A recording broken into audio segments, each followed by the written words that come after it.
Hey, what's going on, guys? Welcome back to my channel. This is Blood Phantom 81. In this video, I'm going to be talking about what I personally think is the best ETF out there for long-term investors, and that is Vanguard's Information Technology ETF.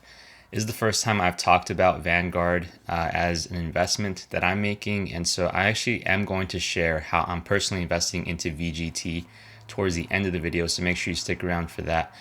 But basically, this is what I personally think is the best ETF, as I mentioned. And that comes with a lot of heat potentially, right? Because on one hand, you have a whole group of people that say you can't beat the market. So the best ETF technically is just the S&P 500, which is true in a sense, right? Like efficient market hypothesis, I personally don't know what the future holds, nor does anyone else. So for me to come out and make that claim, I'd have to have some degree of confidence, which again, 100% I can't be sure, right? But we're going to take a look at what VGT is and why I'm so bullish on them. In fact, I think they're better than QQQ, which is the Nasdaq ETF basically. And so yeah, let's just jump right into the video. So Vanguard Information Technology ETF. Now, what does information technology mean? On one hand, that kind of sounds like IT, which is a type of person or company that you call when your computer's broken, right? Or your printer's broken. That's what IT sounds like to a lot of us. But information technology is the umbrella term of various IT services and products. And we're talking about consumer devices and software and cloud computing and even some fintech would fall under information technology. And so VGT is trying to track US technology. So let's go ahead and take a look at this description. So pretty plain vanilla, VGT tracks a market cap weighted index of IT companies. Pretty simple. I'm going to read just a little bit of this. This is kind of a long paragraph, but the first sentence I find interesting. So VGT is one of the most diverse market cap weighted technology ETFs available, yet it still reflects the concentrated nature of the space. So as I mentioned, there's a lot of different products and services that fall within IT, and VGT is diverse enough in that sense to not be too exposed to one of those just in particular. It represents the market well, including more small and micro caps than most of the other broad tech sector funds, while still managing to keep it all-in costs extremely low. So 2 points I want to take away from this sentence. So keep all-in costs extremely low. So because it is a Vanguard ETF, the expense ratio is really, really respectable. Vanguard is basically has sold himself as a company that's not trying to make that much money off the products that they ship. They make very simple products designed to aim for very simple goals, and as a result, it doesn't take that much management in order to maintain their ETFs. And so VGT is no exception in there. And then lastly, this point, which is it represents the market well, including more small cap and micro cap companies. So I would say it's still like a regular technology ETF, which, you know, the top 10 is probably weighted towards 60% of the entire ETF weighting.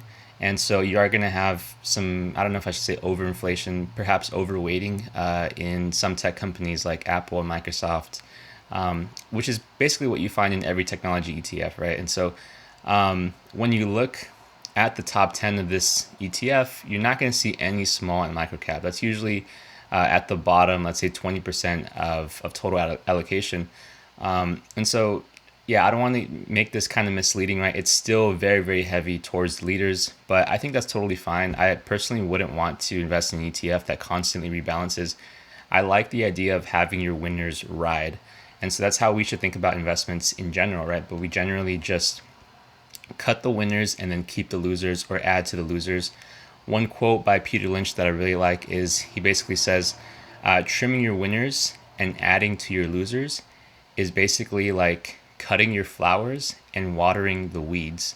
So I think that's a very amazing quote. And that's why I like that some ETFs don't actually constantly rebalance their allocations. And so now we're going to take a look at some just top level metrics of VGT. And the first one I want to address is the expense ratio. So it's a super cheap 0.1 expense ratio. You're not even going to notice that, I promise you. And then in terms of distribution yield, So the dividend yield currently on VGT is about 0.86, so it's almost 1%. Obviously, with how much of a run-up there's been in technology lately, that makes sense. In fact, a lot of ETFs are showing lower dividend yields because of the recent run-up. So if you have tech in your portfolio, that's definitely more true. However, one thing I'll note is that this is actually better than QQQ. QQQ has a 0.54% dividend yield, so that's at least 30% higher than QQQ. From a geographic perspective, so VGT is all based in the US. That's the way I like it. And then in terms of top 10 sectors, so heavily weighted towards software and IT services, Microsoft would fall under this category. And then next is computers, phones, and household electronics. So Apple would fall under this category. Next is semiconductors and semiconductor equipment, and NVIDIA will fall under this category. The rest of them aren't as important. This makes up over 80% of the entire allocation, so I'll just stick with that. And now let's go ahead and take a look at the top 10 holdings. So we have the stocks that we recognize, Apple and Microsoft, and so that's a combined 38% of the entire ETF. I think that's totally fine and expected. But the rest of the companies are actually really respectable. So I like that they have the three premier fintech companies here, which is Visa, MasterCard, and PayPal.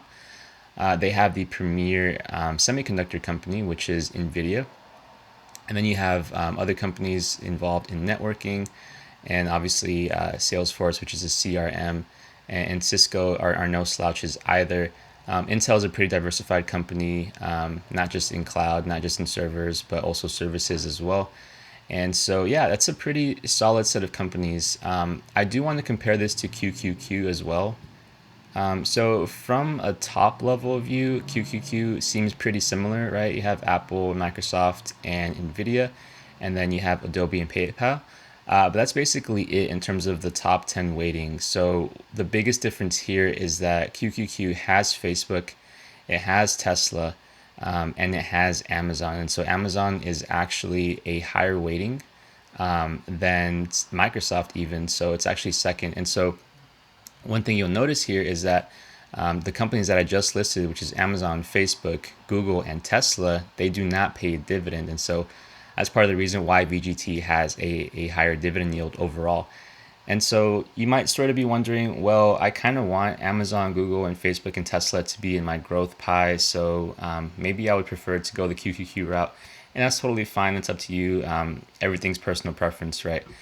And I actually don't have that much of an argument there, right? I mean, QQQ is set to track the Nasdaq, and so you are going to have things like consumer discretionary and social media companies, and internet-based companies like Google.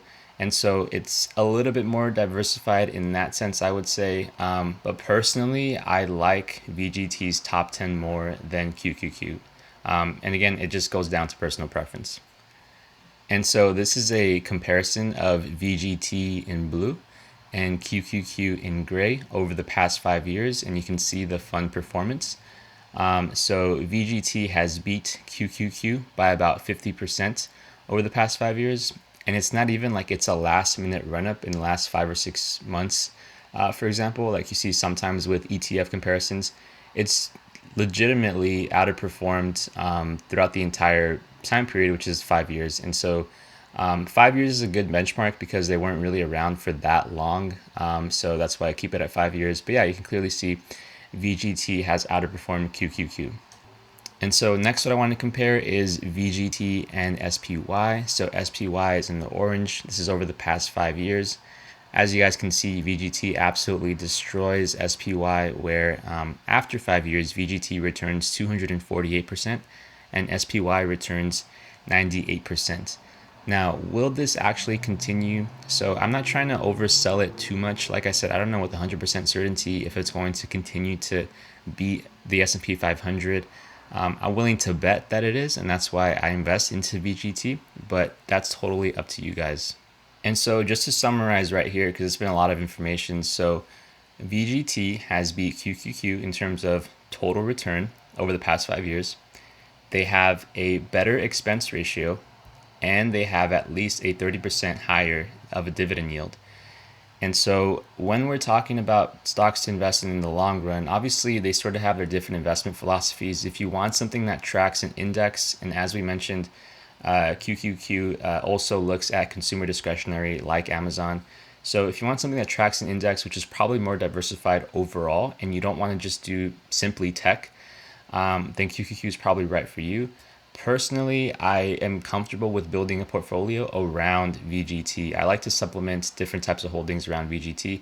And just straight up in terms of a comparison, if we just do apples to apples, all things considered, I still think VGT is the better investment. And so this is an example of a pie that I made on M1 Finance. I called it Growth ETFs. Very simple. Try not to complicate it too much.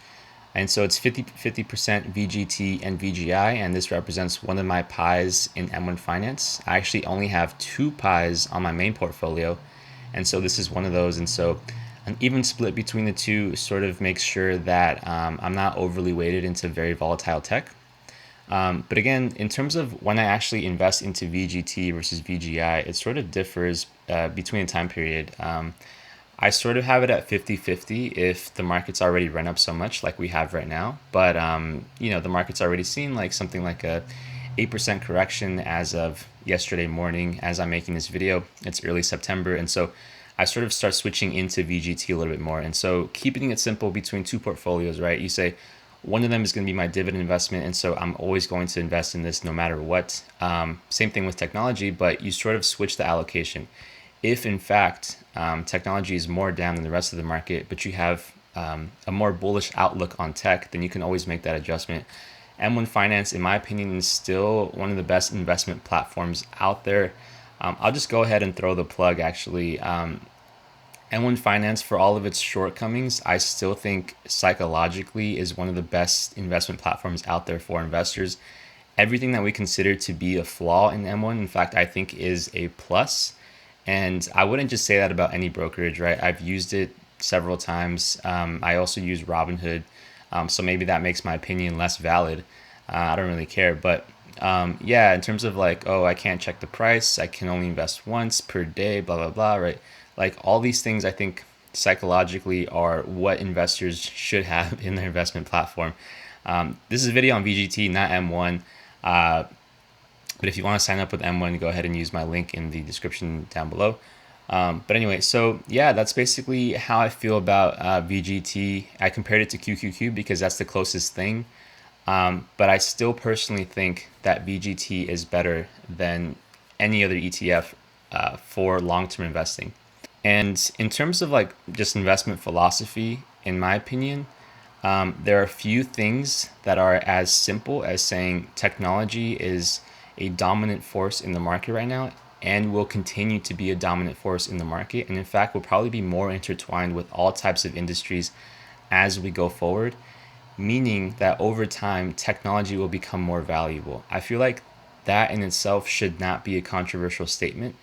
And because I agree with that statement so heavily, I feel like VGT is the perfect investment if you have 10 plus years to go until retirement. That is not financial advice. That is just my opinion, as all of my videos are. And so, yeah, I certainly believe, death, taxes, and technology becoming more valuable and more important are pretty much like givens in life. And so that's where my investment philosophy comes from. So thank you guys for watching. Let me know if you guys like VGT or if you plan on investing in it. With that, I will see you guys in the next video.